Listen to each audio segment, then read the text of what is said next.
These are TV show intros that are so good you can never skip them. A smile is something special. A ribbon and I'll be rare with a smile and a ribbon in my hair. It Welcome to Derry only ended like a month ago, and I'm already nostalgic for this intro. It hit every single time.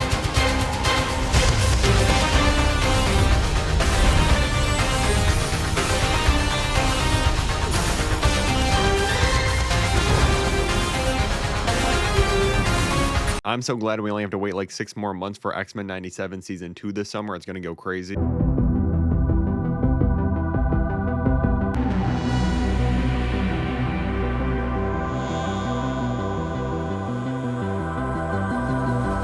Stranger Things opening credits are incredibly simple, both the visuals and the song itself, but they're so perfect. I'm sad we're never going to see a new episode of these ever again. Hit follow for more.